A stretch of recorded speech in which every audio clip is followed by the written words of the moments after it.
Garrett. I want to thank the staff of the Longfellow House, Beth, the site managers, and others for inviting me and actually helping me get some images and all. I urge you to come and see the open house if you haven't, or if you've been before, come again, because it's really, they do a wonderful, wonderful job.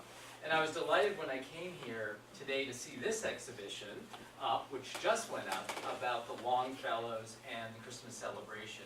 You'll be seeing some of these images on my screen, and I'll be talking a little bit more about the Longfellows. I'm at Historic New England. How many of you are familiar with Historic New England? Okay, good.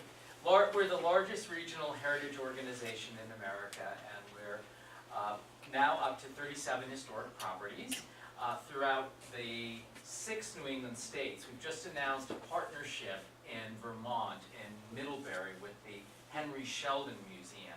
So we're very happy to be doing more in Vermont these days. I'm not going to spend a lot of time talking about Historic New England, but I invite you to check out our calendar and some of our holiday events that are coming up too. And this is why we do what we do at Historic New England. It really is about the public, and that's what museums are all about, or should be about today, is serving the public. And this is just a sampling of some of the things that we do year-round. Some of our sites, Phillips House in Salem, the Otis House in Boston, are open year-round. Some are just seasonal and special events and so on. But I'm really here today to talk to you about the history of Christmas in New England, and really 4 centuries. So I've got a lot to cover in this time here. The celebration of Christmas today is the most important holiday of the year for many people. Many of the customs that we take for granted as part of the current holiday festivities and religious celebrations actually develop slowly over time.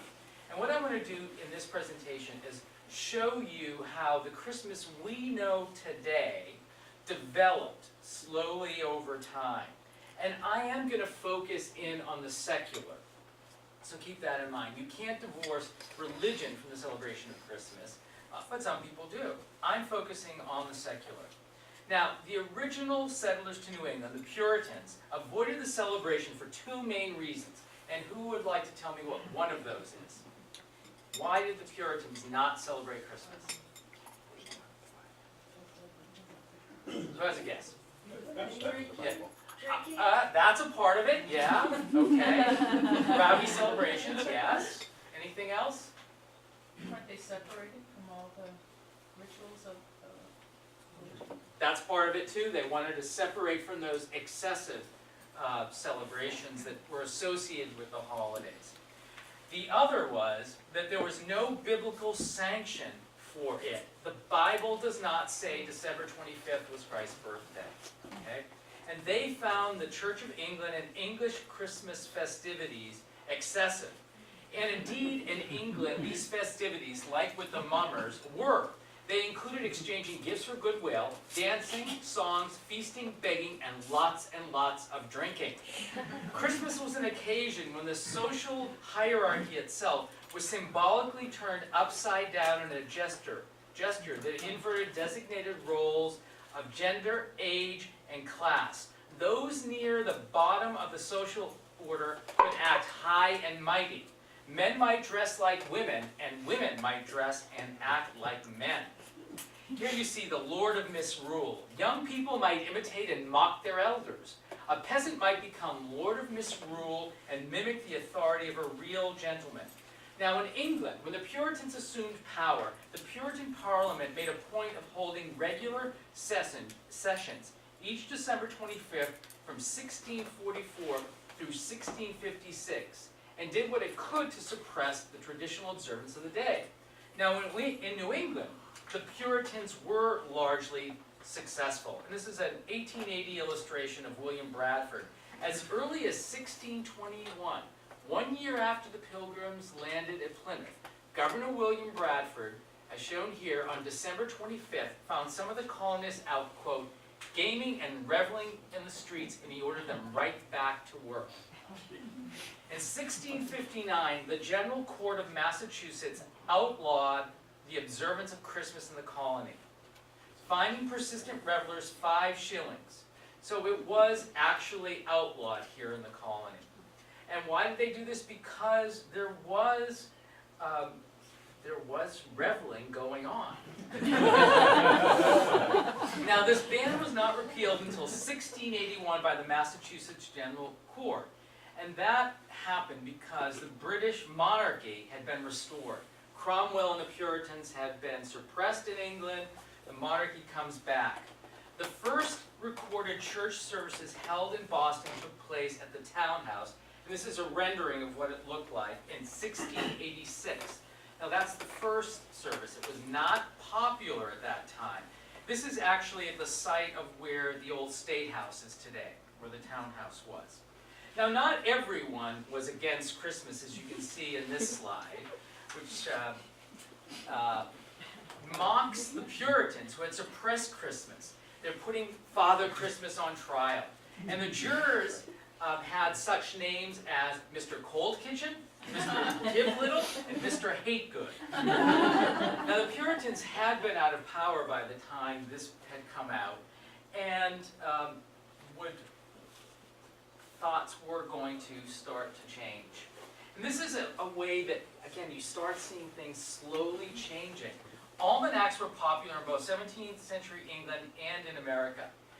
And anyone know what a red letter day was? Who can tell me, what's a red letter day? You ever heard that expression?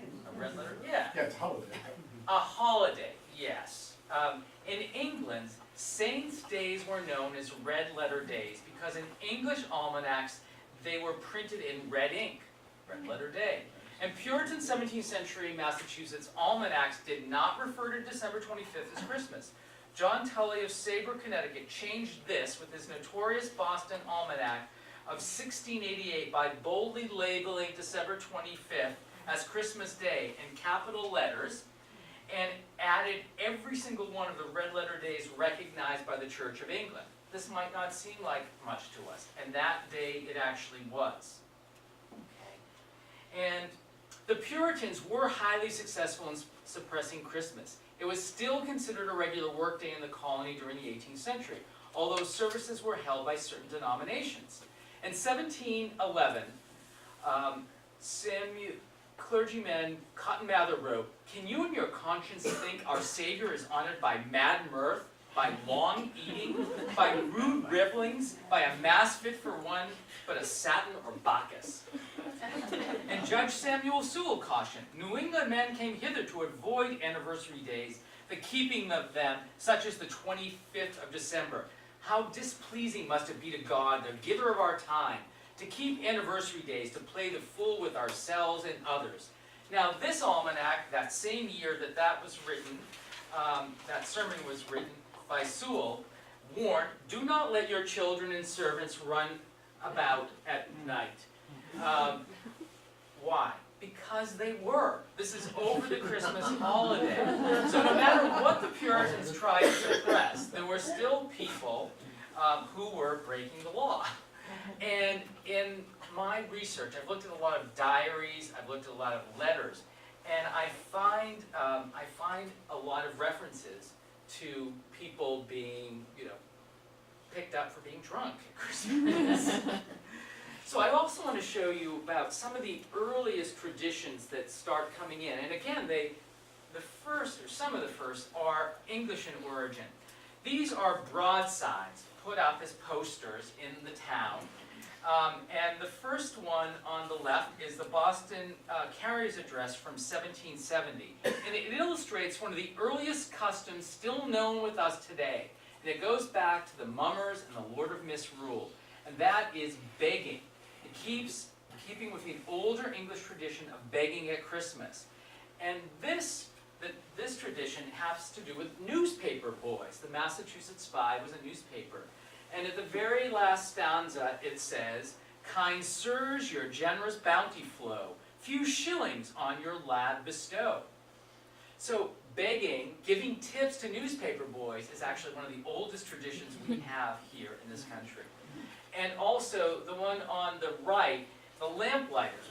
We don't think about lamplighters today. Our lights go on automatically. In that day, it was a business. People had to go around And here, the lamplighters are also asking at the Christmas season for you to give them a tip. Now, in the early 19th century, the population burgeoned, bringing with it more ethnically and religiously diverse population. The celebration of Christmas depended upon your religious affiliation. Congregationalists continued to abstain from keeping Christmas, but it was in the urban centers that the growing celebration of Christmas can be seen. Only a small minority of people in rural areas kept Christmas until mid-century. One of the diaries that I looked at was Dr. Bentley of Salem, Massachusetts, and his writings were really wonderful. And in them, slowly you start to see signs of acceptance of the holiday emerging. On December 25th, 1810, he comments on the growing number of religious services. He wrote, "Christmas has a public service in the morning from the English Episcopalians, and in the evening from the Universalists. Our congregational stands fast as they were from the beginning, meaning no celebrations." Okay. The debate on Christmas grew. It was discussed in sermons like this one and editorials in newspapers. A December 24th, 1825 article that was printed in the Norwich Courier in Connecticut shows the changing attitude towards the holiday in New England. The article argues in favor of celebrating the day, stressing its religious importance. Quote, "When a period approaches so replete with blessings to the world, it becomes a religious people to reflect upon the importance of its observation.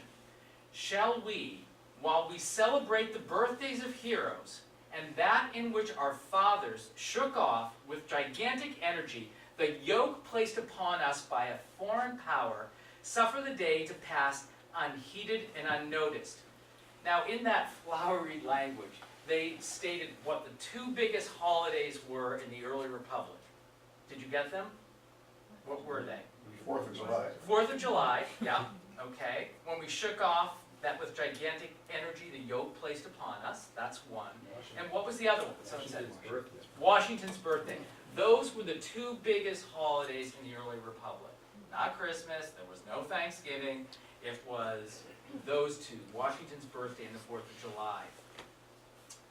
I do want to go on then and talk about one of the other early customs that we were able to find in the first half of the 19th century, and this is with certain denominations.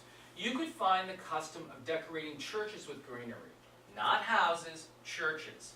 Joseph Lye, a Lynn Cordwainer, mentions this sentiment in his diary entry for December 26, 1819. The church was handsomely draped with green boughs the day previous to Christmas. An 1827 article explains the custom of holly in churches by stating, quote, "Tradition says the first Christian church in Britain was built of boughs, because the monks built their temples in that manner, probably to imitate the temples of Saturn, which were always under the great oak. The great feast of Saturn, or the Saturnalia, was held in December, and as the oaks were then without leaves, monks obliged the people to bring in boughs and sprigs of evergreens." And I want to show you some illustrations too of greens. This is one you can see in Boston, and that's King's Chapel around 1880. And you can see all the swags of greenery there. A small publication, Christmas Eve for the pupils of the South Parish Sunday School, published in 1853 in Portsmouth, New Hampshire, described the interior of a church as, quote, "wreathed in evergreens and flowers, each pillar garlanded with flowers, interspersed with beautiful wreaths, and covered with flowers surmounted by an evergreen cross." In 1853, Anne Longfellow Pierce of Portland wrote to Mary Longfellow Greenleaf, "I do wish you could see our little chapel now, so tastefully dressed with evergreens. It is really beautiful." The top slide is actually St. Stephen's Church in Lynn, but a little bit later in the 19th century, and the bottom, Skowhegan, Maine, 19th century. Diaries show, though, that December 25th for most remained a working day well into the 19th century. Entries in Joseph Lye's diary, and I mentioned he was a cordwainer is a shoemaker, reveal, quote, "Christmas, helped kill James Phillips' hog. His weight was 583. In afternoon, killed our hog. His weight, 435. He goes on to mention a marriage taking place that day and the next year bury him. And in 1829, he appears to be making shoes in his 10-footer shoe shop when he writes, warm enough to keep up the shop window.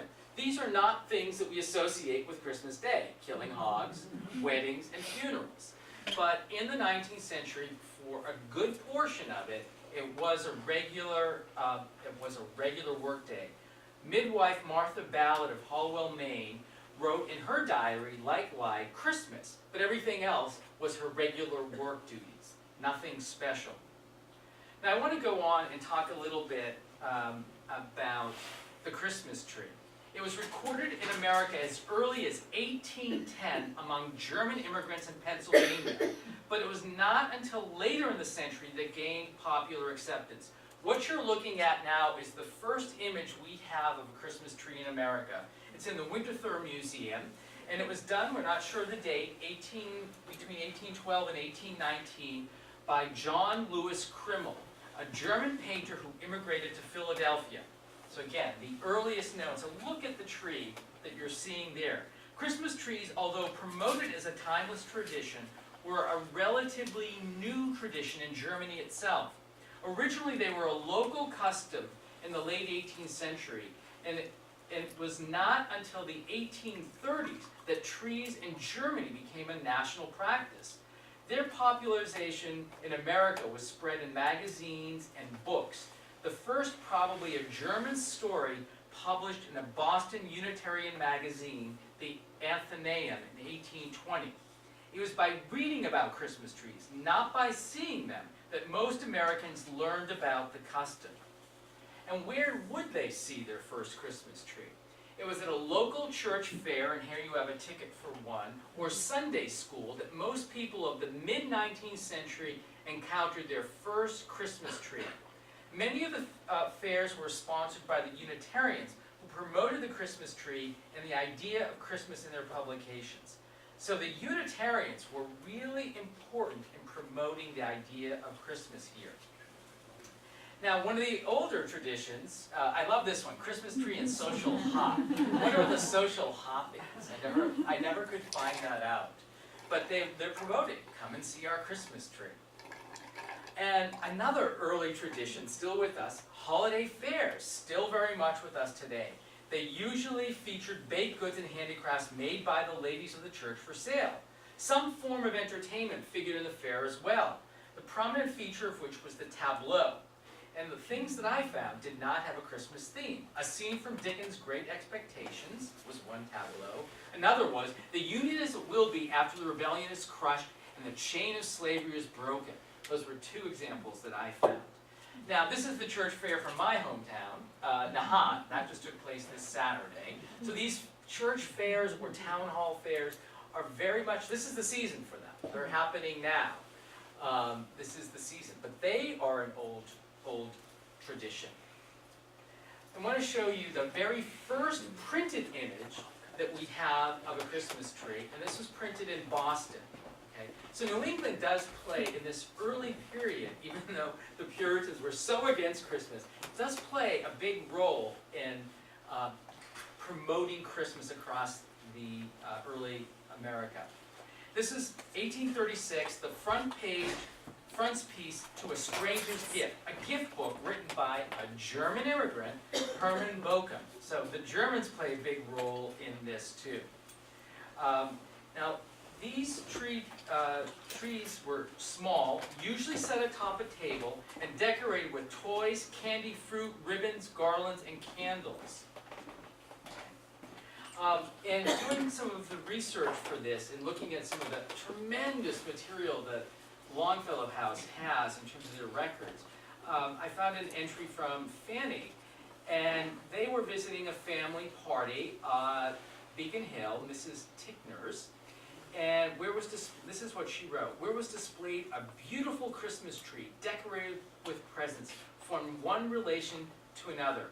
As it was the first I had ever seen, I was as much excited as the children when the folding doors opened and the pyramid of lights sparkled with the dark boughs of a lofty pine.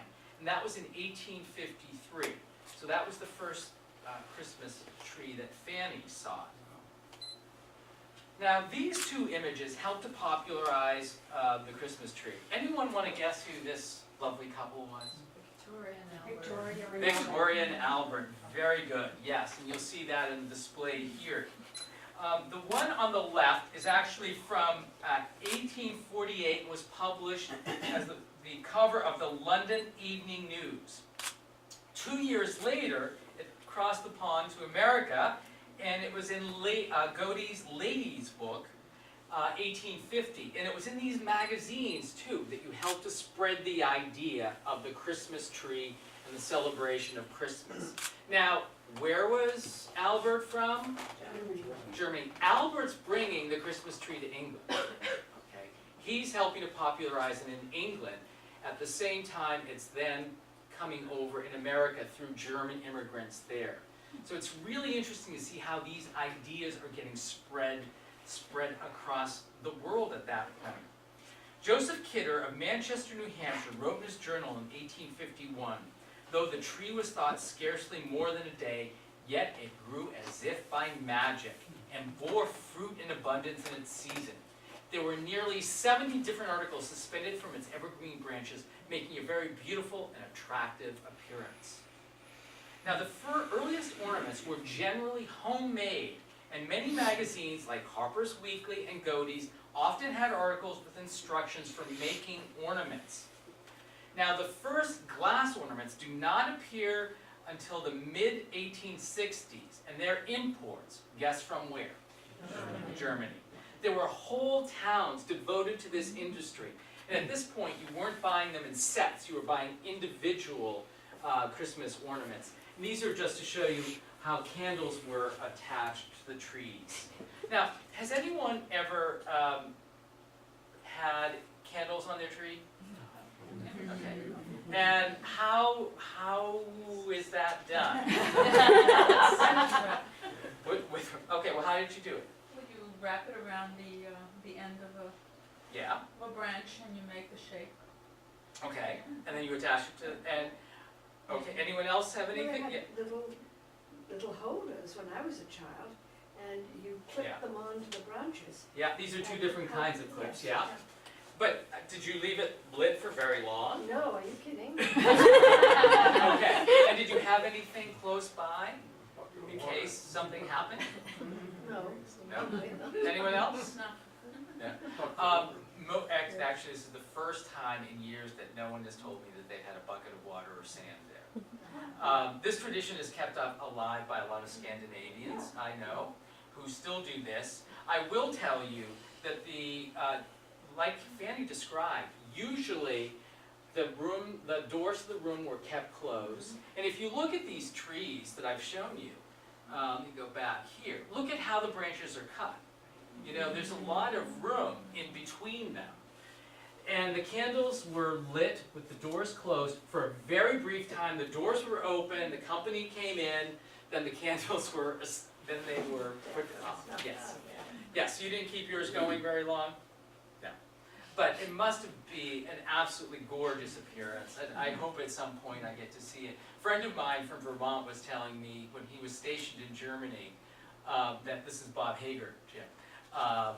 He did it, and unfortunately cut his Christmas tree on fire, and it burned. So you do have to be careful with this. Now, Santa Claus, perhaps the most popular secular Christmas symbol, was also readily accepted at a growing number of church festivals during the 1840s and 50s. He first became introduced to Americans in New York as St. Nicholas, an image of St. Nicholas we have here, whose feast day is coming up December 6th. He was popularized by the author Washington Irving in his 1809 Knickerbocker's History of New York. Okay. But Santa Claus's place as a uniquely American icon was assured by the publication in 1823 of this gentleman's, Clement C. Moore's, An Account of a Visit from St. Nicholas. Now, this charming poem, written for his children, helped to popularize the image of St. Nicholas flying through the sky with reindeer on Christmas Eve, leaving presents for good boys and girls. This was popularized as an old Dutch tradition, but in reality, it was actually an invented tradition. I want you to look at these early images This is from a painting from 1837, New York Historical Society by Robert Weir. This is actually the first visual representation of St. Nicholas to be widely distributed. It's a woodcut from an 1841 weekly New York paper called Brother Johnson. And this I found at a New York antique show. This was actually from a steamboat paddler, and this was in one of the cabins. And obviously they got it from this. They're really, really lovely. So look at these images of Santa Claus. Does anything strike you about these? He's young, he doesn't have a beard usually. Okay. This one doesn't really have a beard. This one's young, tall, and blonde. Okay. In his poem, Moore managed to evoke the integration of the social classes in a scene of shared festivity where the posed poured no threat of rowdiness and gratefully accepted their place. But what's going on here is that, and Kris Kringle being another name found more often in Pennsylvania for Santa Claus, we had not set what Santa Claus is supposed to look like yet, okay? It's not, he could be tall, blonde, or he could be, this is my favorite. I mean, this one, he's being drawn by a turkey. All these empty he looks a little soused to me, this Santa Claus. But, excuse me, what? You know what that image dates to? Just I actually do. No, that's 1858. This one's 1858. And these are from, I think the dates are on some of these, right here. Yeah. So, from the 40s. So, what's happened is that, and look at even the colors. He's not wearing red. It is not set yet what Santa Claus is going to look like. This is the first illustration that Moore did. First illustration from his first book-length production. And here we do see some of the, Santa going down the chimney with his sleigh there. Also, we have elves introduced, and that's why I include this. Elves were a popular Victorian literature staple. So they start making their first appearance at this time. They're not in Moore's poem, but it was really Thomas Nast who would set in stone what we think Santa Claus is should look like. And here we have Thomas Nast's first illustration from 1860 through. Thomas Nast, the famous cartoonist. Over time, he would change until we got to this image. And this is Thomas Nast's famous image of 1881. Santa Claus would lose his plebeian character and become large and jolly. So by 1881, it's set. He's smoking a pipe. He's got big rosy cheeks there, big belly. He looks like he's laughing. He looks jolly. But it took a while for that iconography to be set in stone. And it was Nast who gave Santa a North Pole address. It had never been said before where he was. The decades from 1840 to 1870 saw Christmas become firmly established as the most popular holiday of the year. Quote, "Christmas seems to be growing in favor with the people," began an advertisement in 1841. Although resistance to these developments still lingered. Preaching at Lynn's First Methodist Episcopal Church in December 1843, listen to what the Reverend James Porter bemoaned that a holiday might be like if it was established for Christmas. "Of such days we have a few now, and sad days they are for morality. Instead of temperance and peace, there will be quarreling, fighting, and debauchery. Instead of righteousness, there will be sin. Instead of the triumph of heaven, there will be the triumph of hell." That's his description of Christmas. It could have been in response to this attitude that Henry Wadsworth Longfellow wrote in his journal on December 25th, 1856, quote, "Not a very Merry Christmas. We are in transition state here in New England. The old Puritan feeling prevents it from being a cheerful, hearty holiday, though every year makes it so." So he's saying that Puritan, feelings are still prevalent, but it's changing. Every year makes it more of a holiday. So, This is a Winslow Homer illustration. A rowdy Christmas did not disappear. A domestic Santa did not obliterate other modes of celebrating the holiday. But a new view emerges which portrays Christmas as a family event. Christmas also has a tendency to refine the feelings and to give domestic life a peculiar charm. And that's a quote from 1825. And here we have another.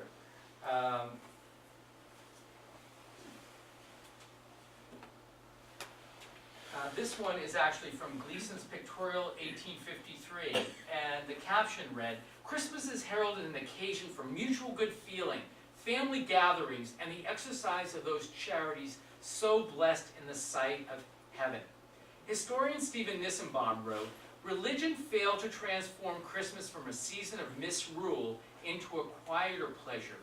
It was the religion of domesticity that would be represented at Christmas time." And I love one of the quotes I found from Henry Wadsworth Longfellow in 1881. And he talks about this in terms of the family and friends. He describes a beautiful scene that met our eyes when we marched into a large parlor with lots of boys and girls. They had got a sleigh into the room, and a great Bernard, St. Bernard, was harnessed to it with strings of evergreens. In the sleigh, among the fur robes and presents, was Santa Claus, and in his arms was little Alston Dana dressed as a fairy. Mrs. Ole Bull was playing the piano, and the servants who were standing by the door were jingling sleigh bells. After getting our presents, we had supper, and afterwards a magic lantern, and finally a Virginia reel. And I love this illustration because it shows the games, blind man's buff, and dancing, and the festivities that were going on, all in, with the heart of the family, the patriarchs being in the seats of honor, and so on. So transforming Christmas to a family-centered event. It was also at this time that, I love this one too, I should mention this. This is actually one of the illustrations that you can actually see on the wall. And it was done by, who was it? Daughter?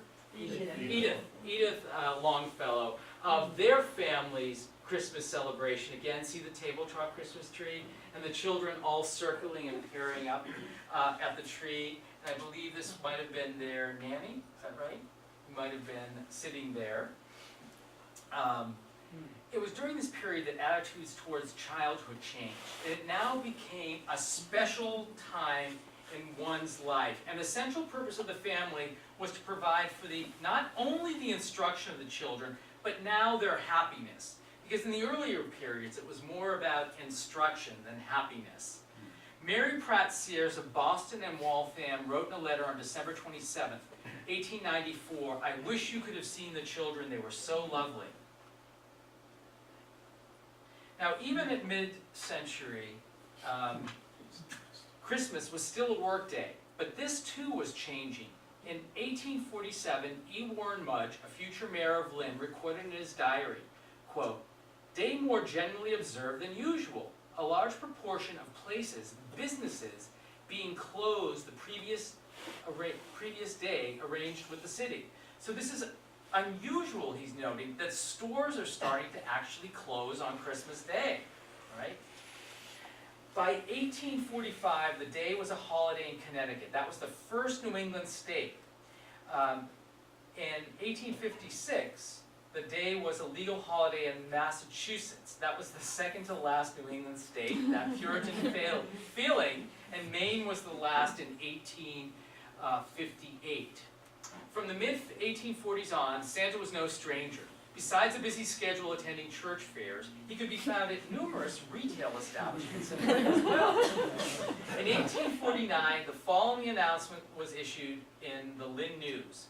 The venerable old Santa Claus announces to his friends that he has concluded to take up residency at the Old Curiosity Shop during the Christmas and New Year holidays, where he would be happy to see any of his young friends, and to furnish them with almost anything they might want, both useful and ornamental, at very low prices. So we complain about the commercialization of Christmas, and I have to tell you, it was there from the beginning, promoting Santa Claus. Ads can be found all very, the earliest ads I found were like in 1806.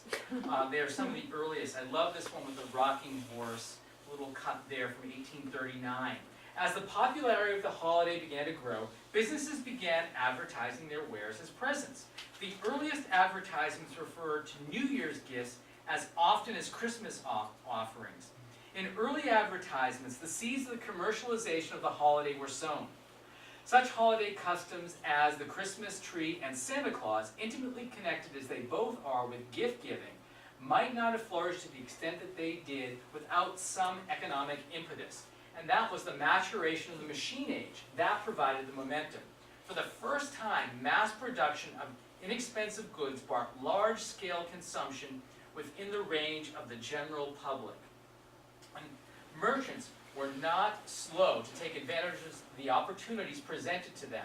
Newspaper notices began to offer a huge variety of merchandise for both children and adults.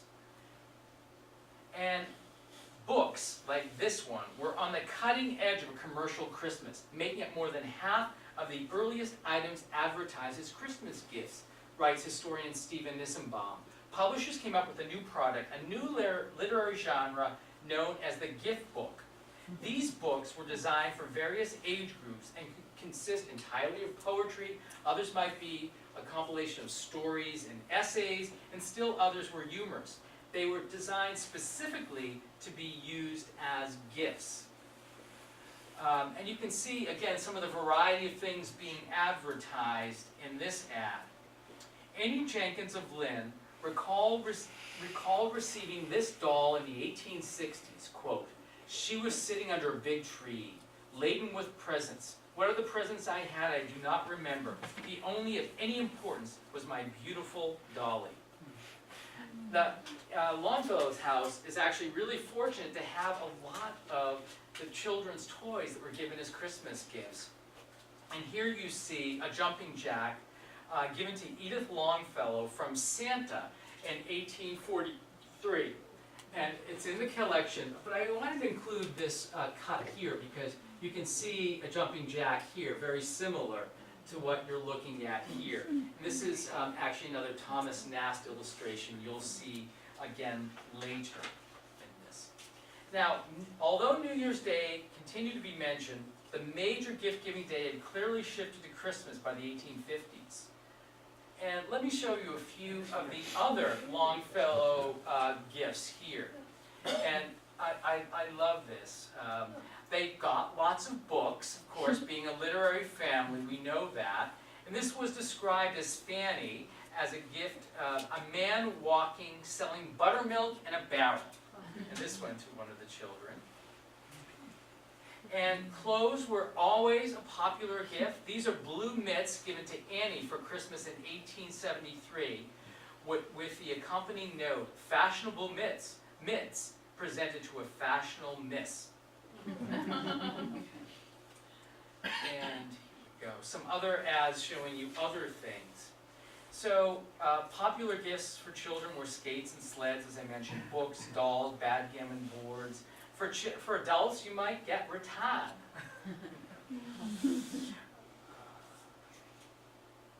I'm going to go back here. I am looking at some of the other entries in Henry Wadsworth Longfellow's diary. He mentions, "We went down to dine and buy Christmas presents. A busy day among the shopkeepers, and a pretty sight to see so many wares displayed for sale." Ella Lyman wrote in her journal on December 23rd, 1866, quote, "Off early this morning to buy Abby's cuckoo clock. Afterwards to McCarthy's to buy greens. Home to dinner and directly out again to buy 14 presents more. Finished at last at 6:30, having bought 147 presents since Tuesday afternoon." That was in 5 days. So we're not, it's not just today that we're crazy about shopping. Now, Christmas shopping involved planning not just for presents, but for the holiday feast as well. And I love this trade card of Santa throwing a plum pudding down the chimney. I wonder if it got cooked as it went down the chimney. Now, turkey seems to have secured a place as the roast of choice for Christmas Day. The success of the meal, however, could distinctly vary. In 1860, E. Warren Mudge's turkey was done to a nicety, while in 1863, it was very tough. And here we have an illustration from Harper's of a Christmas dinner. And people, not everyone had turkey, but I want to give you a little bit of a description of how the holidays were celebrated among the late Victorians from Ingalls Home and Art magazine, published between 1887 and 1893. The magazine featured art and needlework lessons along with cooking and other household tips for the housewife with ample leisure times. Daunting, especially to the novice hostess, were the 3 full pages devoted to carving a turkey, which began with this dire warning, quote, "Let no lady embarrass the carver and herself by placing before him a fowl with joints so unyielding that every effort to separate them endangers the adjacent guests with an instantaneous visitation from His Majesty the turkey, and proclaim louder than words her unskillful cuisine." And here are some images I found of Christmas dinners, and what really strikes me, and this is a family from 1905, the Day family in Lynn, Massachusetts. Look, there's no decorations really that tell you it's Christmas, except that it's labeled Christmas Day. But you do see a plum pudding right here in the center there.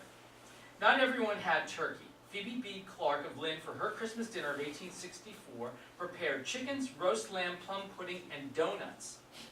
The Longfellows, for one of their Christmas meals in 1843, took their Christmas dinner in town, and I give you its substantial cart, quote, "Boiled mutton, roast turkey, a pair of delicious canvasback ducks, a plum pudding, and mince pie, of course." And here we have the plum pudding shown so prominently here. Now, children expected culinary treats in their stockings as well, and Clapp's Confectionery obliged with, quote, "a large stock of sugar toys and confectionaries, shellbarks, chestnuts, fresh-baked peanuts with pears, apples, dates, and figs." Now, the hanging of stockings is actually an adoption of a Dutch ritual. Clement Moore, in his book, and this is from that first illustrated edition, wrote, "Santa filled all the stockings." Rose Terry of Hartford found in her stocking in 1834, quote, "a dollar bill, a quarter of a dollar, a book, and a paper of raisins," and wrote, "I think St. Nicholas was very generous." In Portland, on December 25th, 1850, Anne Longfellow Pierce wrote to Mary Longfellow Greenleaf, quote, "Santa Claus has done his mission in hen's room. The full stockings dangle at the bed, ready for the dawn of day." Probably a scene like this. Now, most people went out and shopped and filled their own stockings for their children. But later on, you could go to Sears and Roebuck and they'd buy your stocking already stuffed for only 98 cents. Now, following the Christmas dinner, the tree and the presents, people often spent the evening attending a musical or theatrical presentation.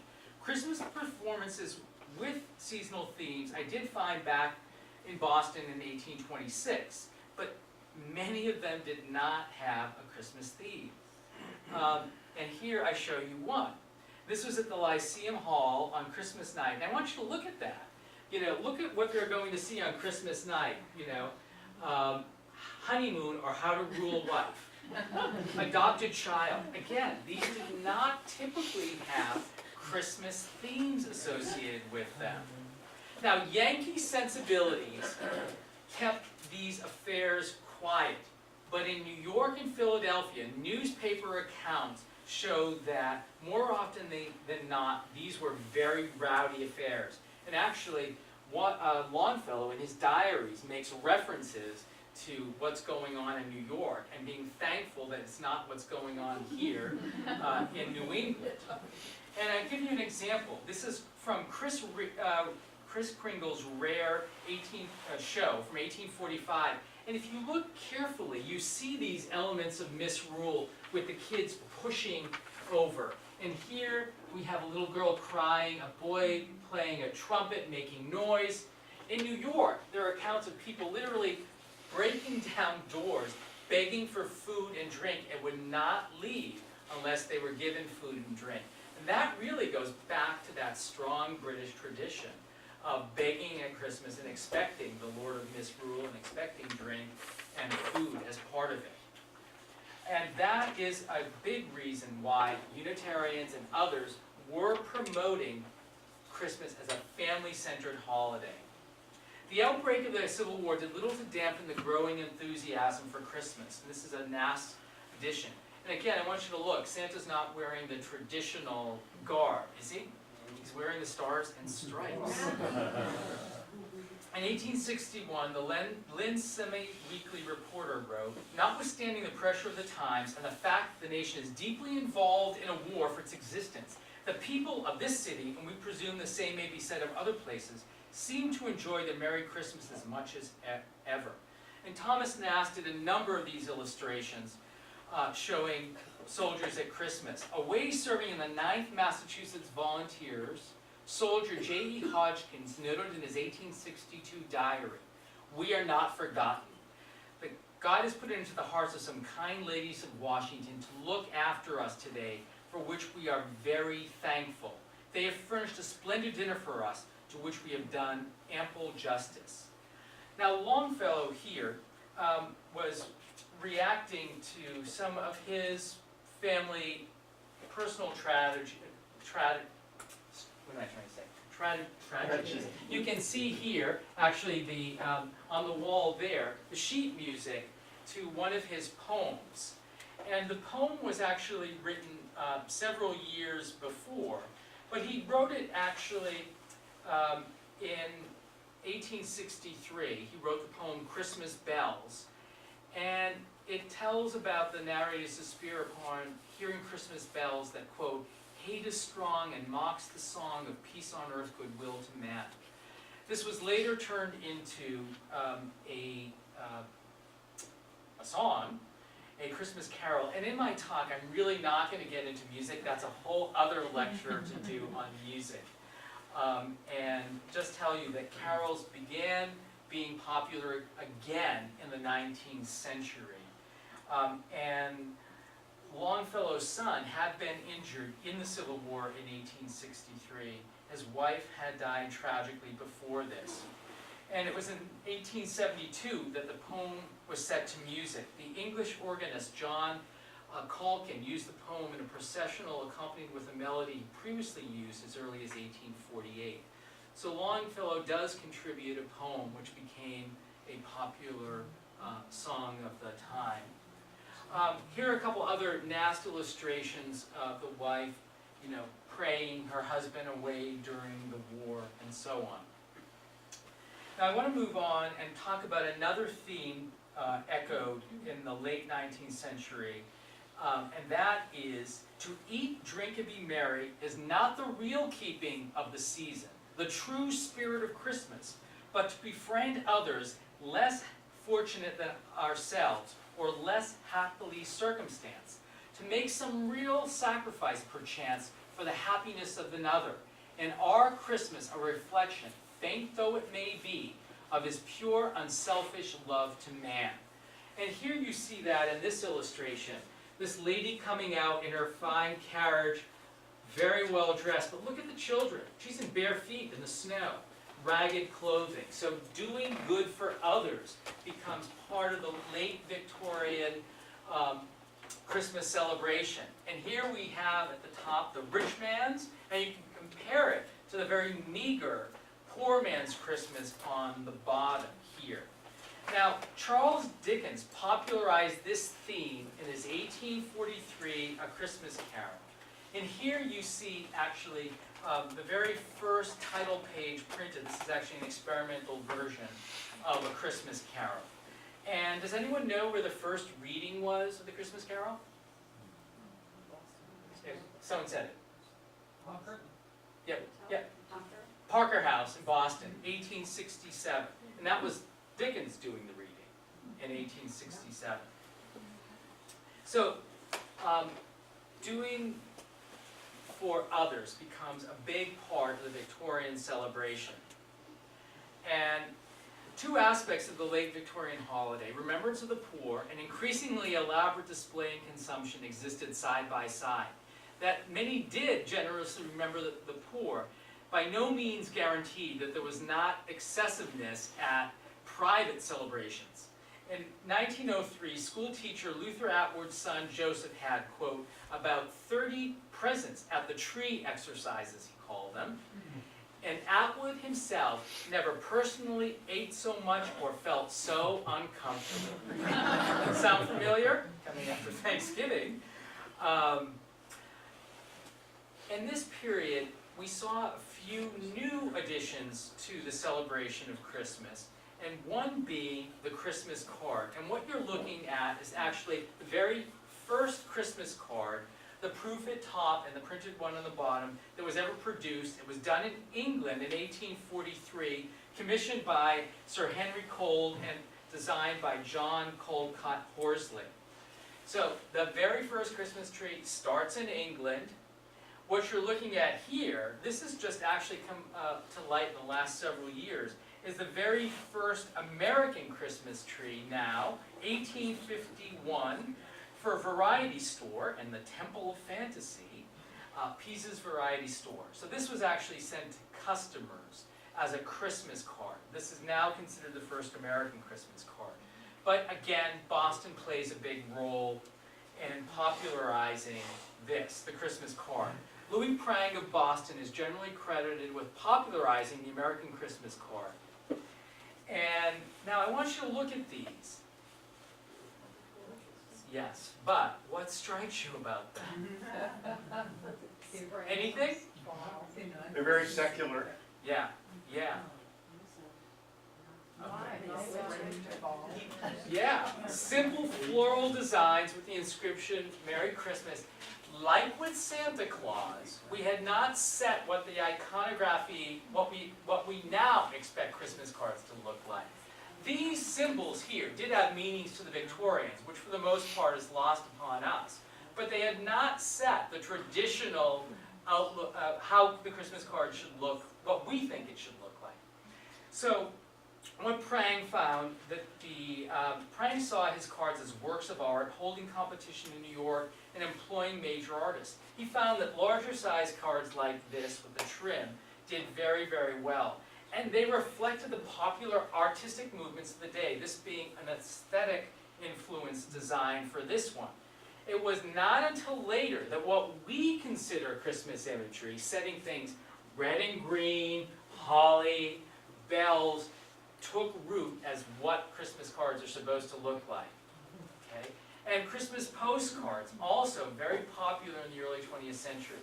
This was from Sarah Orne Jewett to her friends, her Christmas card. Historic New England owns the Sarah Orne Jewett house, and this was one card that she produced of her house in South Berwick.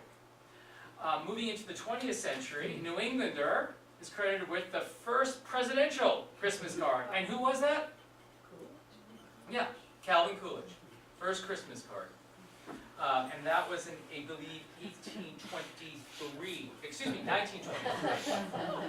Christmas cards, yes, the humorous ones, reflect their time period. Who wants to guess when this one was probably done? Someone said it. 52? No, earlier. Look at her dress.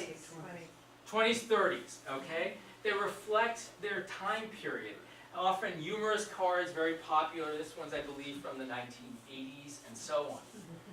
So Christmas cards continue to evolve and change. Photo cards come in, right? With technology.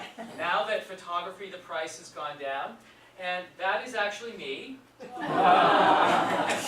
you looking at the hairstyles here date this? Early 70s. Yeah, I think later 70s. That's actually my godfather, whose business was to, had a photographic studio. So he always did these photo cards. They become, and still are, popular to this day. Some of you may still receive them. But again, changing technology. changing the way we do things.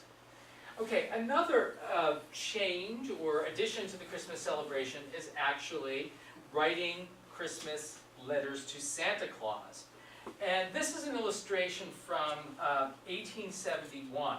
And I've been showing this slide for a while, but if you look at, I didn't realize it, these are all the letters from those who were naughty. These are the letters from those who were nice. And I just found that out today. I thought that was so funny. It was very good. And this is actually, I love this. This is in the Longfellow's house collection.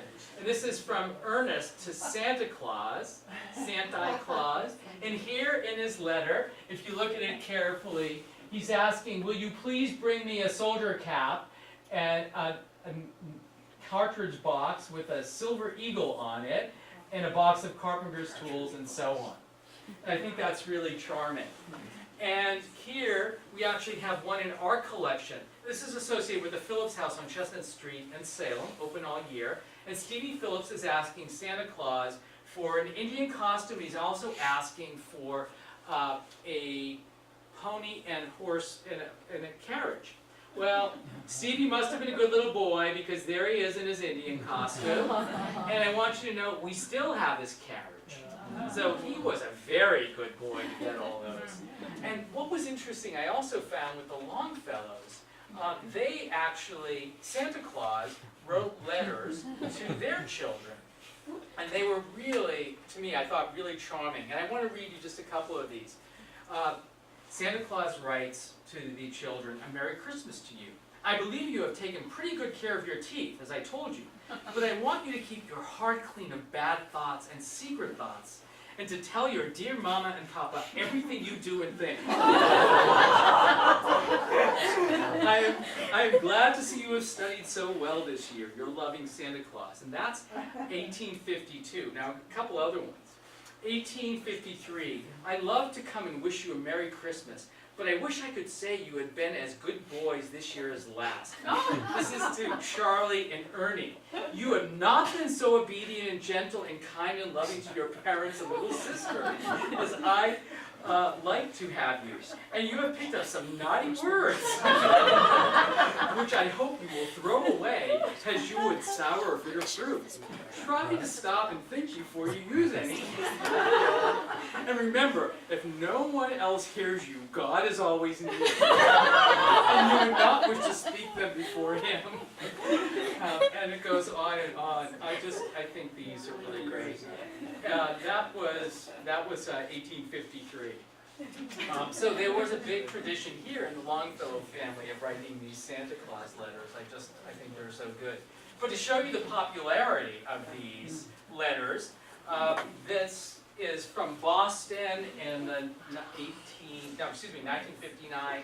These are up in Portland, these two here, from the actually 20s, just to show you the popularity. Now there are a couple other new additions to the Christmas holiday. One being this red-crowned plant introduced from Mexico by Joel R. Poinsett, the first U.S. minister to Mexico. He was there in 1825 to 1829. And they could start being found in greenhouses in the 1830s. It was not until the 1870s that it could be found for sale in cities like New York and Boston. So it took a little while. There's a family that for many years in California really had control of this whole market of the poinsettias. And it's actually a Bostonian who gave the name to the plant. What we know, after obviously Joel Poinsett, but it was by Prescott, the author of the History of Mexico, William Prescott, right? That he named the plant Poinsett after his friend Poinsett. Now the later years of the 19th century saw floor-to-ceiling Christmas tree. So that's a change here. And you see a interior in Cambridge here, and you see one, this is in Swampscott, Mass. And this is actually from Salem, Mass, the Uptons. They were living at that time in the House of Seven Gables, and this was their floor-to-ceiling Christmas trees. So you see the use of larger Christmas trees become widespread, and you also see adaptions. From candles, now we have electricity, okay? And with the invention and the growing use of electricity, you now have electric lights. And not just on your tree, but on your dining room table, as you can see up here. Electric lights were one of the first manufactured items tailored especially to Christmas. Now, Santa Claus starts coming earlier and earlier in the season. A big thing happens to Santa Claus in 1899. And as a Massachusetts person is responsible for this. Anyone know what happens in 1899? It was the night before Christmas. Oh, no, we talked about that. Was way. He gets married. This is Santa Claus. Well, she doesn't actually say. Catherine Lee Bates of Falmouth, Massachusetts, where I'm going to be doing a talk on Thursday, created the character of Mrs. Santa Claus, in her book in 1899, Goody Santa Claus. And here we have it, Goody Santa Claus. So that's the first appearance. Before that, he just hung around with elves. So Christmas celebrations also become more popular outside. Boston Common Christmas tree you're looking at here, and that was in I'm not sure. Also the first presidential Christmas tree, and who did that? Coolidge again, a New Englander, okay, and that's in 1927. Now a tradition, okay. Department store windows become a big fan, and what you're looking at is Macy's mechanized windows. And this is in 1884 in New York, and people just lined up. And of course, in Boston, some of you might actually remember Filene's and Jordan's, the windows, and these pictures are from there in the 1950s. And traditions, we had the Enchanted Village, which has another life. After you visited the Santa's Village, you could have your picture taken with Santa Claus. That's me and my brother. Okay. And Santa Claus now, is selling everything, right? Coca-Cola adopts Santa Claus, or Santa Claus adopts Coca-Cola. He's being now commissioned to sell all sorts of things, including Camel cigarettes. Now, in the 20th century, the commercialization of Christmas seems to be growing, and the selling of the holiday seems to come earlier every year. One newspaper headline I saw read, "Halloween and it's Christmas everywhere," and you might have seen that. The Christmas ads on television started even before Halloween was over. And we've all heard about the controversy about whether to open on Thanksgiving Day or not to open on Thanksgiving Day, and so on. The first artificial trees were manufactured, guess where? What country? Germany. And they were actually of ostrich feathers. This is a feather tree, okay? I've talked to people, anyone here ever seen one? Okay. I've had people in my audience before whose families have actually had these. The artificial tree, they come into Germany in the 1890s. The artificial tree was not manufactured in the US until after 1900s. In the 1930s, the Adis Brush Company created the first artificial brush trees using the same machinery that made their toilet brushes. It's true. These companies later invented, you remember these? The silver-colored metallic artificial Christmas trees. These became popular in the 1950s, and they had revolving lights to change the colors, okay? Some of you might remember. That's actually me with my mother, my uncles. I promise the last picture you'll see of me. I promise. So, Christmas trees go into becoming artificial. There are other in the 20th century, and I'm going to wind up now with just a few later additions. One being Christmas seals are first used in Europe, but then come over to America, and they were specifically to fight tuberculosis. They're still around, they're just not as common.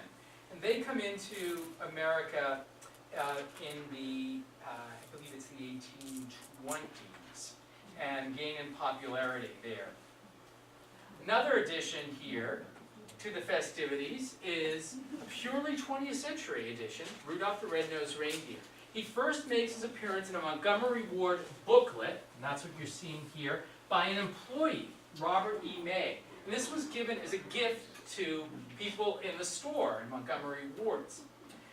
It was later popularized in a song by Gene Autry, right. And here we have the sheet music.